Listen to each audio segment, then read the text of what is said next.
The neighborhood of Willow Creek was the kind of place people dreamed of when they thought of suburban perfection.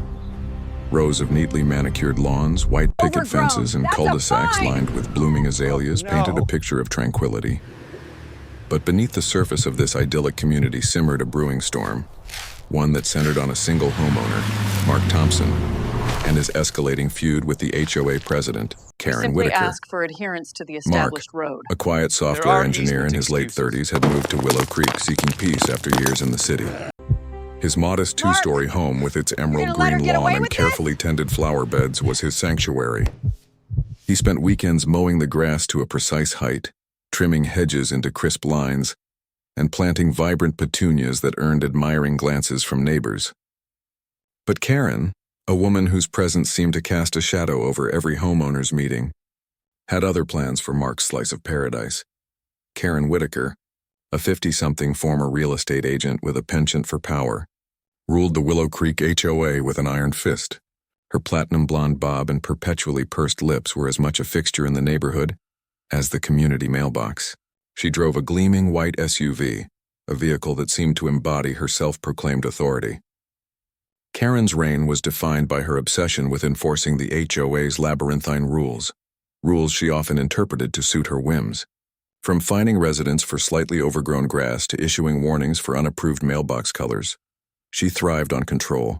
But her most infuriating habit, the one that would spark the war with Mark, was her reckless driving through the neighborhood. Karen treated Willow Creek's narrow streets like her personal racetrack, her SUV roaring around corners with little regard for safety or property. And Mark's corner lot, with its lush, inviting lawn, became her favorite shortcut. It started innocently enough. One spring morning, Mark stepped outside to water his petunias and noticed twin ruts cutting across the edge of his lawn, the grass flattened and torn where tires had clearly veered off the road. He frowned, assuming it was a one-time mistake by a delivery driver. He spent the afternoon repairing the damage, raking the soil smooth and reseeding the patch. But the next day, the ruts were back. Deeper this time, the delicate blades of grass crushed into the dirt. Mark's confusion turned to irritation. He installed a small keep-off-grass sign near the corner, hoping it would deter the culprit. But the sign was ignored, and the tire tracks grew bolder, carving a jagged path across his lawn.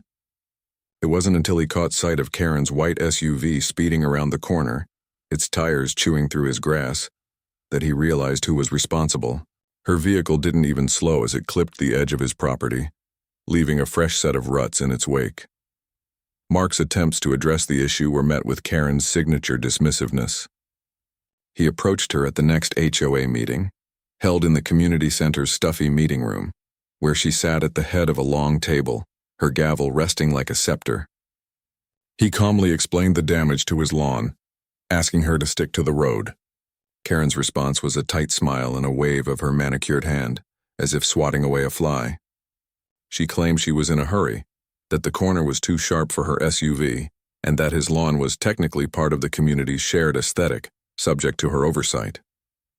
Mark left the meeting fuming, his neighbors' sympathetic glances doing little to ease his frustration. He tried other tactics, placing decorative rocks along the edge of his lawn, hoping they'd act as a barrier. But Karen's SUV simply rolled over them, cracking one in half and leaving another embedded in the soil. The situation escalated as spring turned to summer. Mark's lawn, once the envy of Willow Creek, was now a patchwork of scars. Each morning brought fresh evidence of Karen's disregard. Tire tracks that snaked deeper into his property, tearing up not just grass, but the roots of his carefully planted flowers. His petunias were reduced to wilted stalks, and the reseeding efforts became a Sisyphean task. Neighbors began to whisper about the feud, some siding with Mark, others too intimidated by Karen to speak up. Mark's frustration grew into a quiet rage. He wasn't a confrontational man, but the constant destruction of his sanctuary pushed him to a breaking point. He began to research his options, poring over HOA bylaws and property laws late into the night. The rules were vague about lawn maintenance but clear about property boundaries. Karen was trespassing, plain and simple. Yet appealing to the HOA board, which Karen handpicked, was futile. Mark needed a solution that would hit Karen where it hurt without breaking the law. The idea came to him one sleepless night as he stared at the latest set of tire tracks.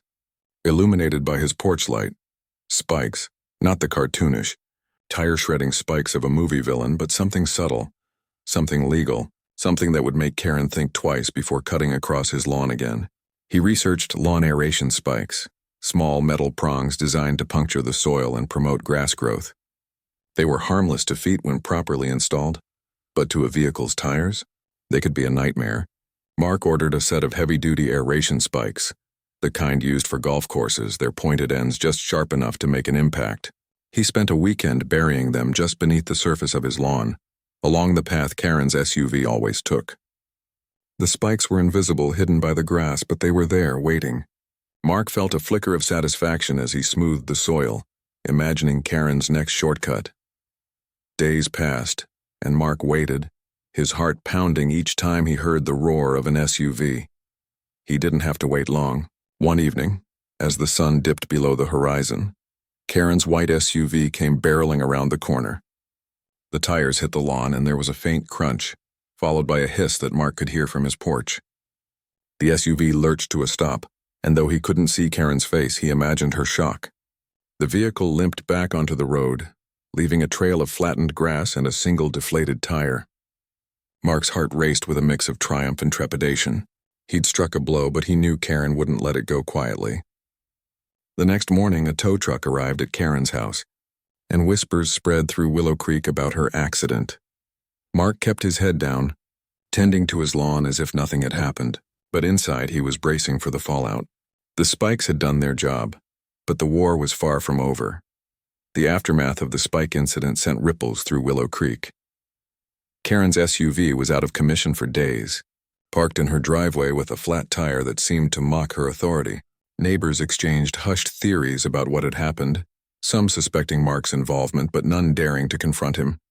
Mark, meanwhile, threw himself into repairing his lawn, reseeding the damaged patches and watering them with a care that bordered on obsession. He told himself he was restoring his sanctuary, but deep down, he was preparing for the next battle. Karen's silence was unnerving. She hadn't come knocking, hadn't sent one of her infamous HOA violation letters. Mark knew her well enough to suspect she was plotting, biding her time for a counterattack. Sure enough, Karen's response came at the next HOA meeting, a week after the incident. The community center was packed, the air thick with anticipation. Karen stood at the podium, her usual composure replaced by a barely concealed fury. She announced a new HOA rule, one she claimed had been unanimously approved by the board. All corner lots, including Mark's, were now subject to community access easements. In other words, residents could legally cross corner lawns to improve traffic flow. The rule was absurd, a thinly veiled attempt to justify her shortcut and punish Mark. The room buzzed with unease, but no one challenged her. Mark sat in the back, his jaw clenched, realizing that Karen had turned his personal grievance into a neighborhood-wide power play. The easement meant she could drive across his lawn without consequence, spikes or no spikes. Mark's resolve hardened. He wasn't about to let Karen rewrite the rules to suit her ego. Late that night, he sat at his kitchen table, laptop glowing, researching ways to protect his property without escalating to outright illegality. The spikes had been a warning shot, but they hadn't deterred her. He needed something bolder, something that would expose Karen's overreach while keeping his hands clean. He stumbled across an article about property line disputes and a light bulb went off. His lot's boundary extended just beyond the curb, a fact he'd overlooked in his initial research. If he could mark that boundary in a way that was both legal and immovable, Karen would have no choice but to stay off his lawn. He ordered a set of heavy-duty steel bollards, the kind used to protect storefronts from wayward vehicles. They were expensive, but Mark saw them as an investment in his peace of mind. The bollards arrived in a matter of days, their sleek, cylindrical forms gleaming in the sunlight. Mark hired a contractor to install them along the edge of his lawn, ensuring they were firmly anchored in concrete and spaced just close enough to block a vehicle while allowing pedestrians to pass.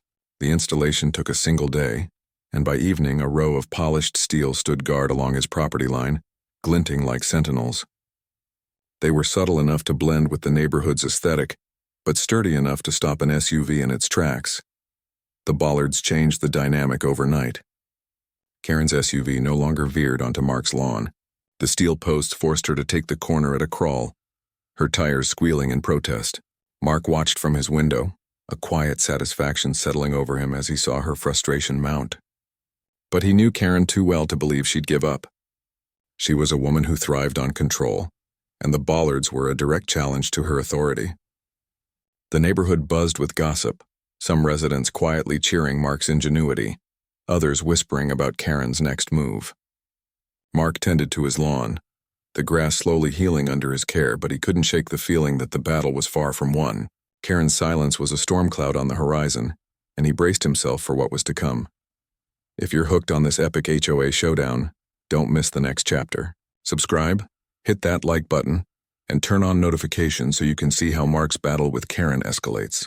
Trust me, you won't believe what happens next.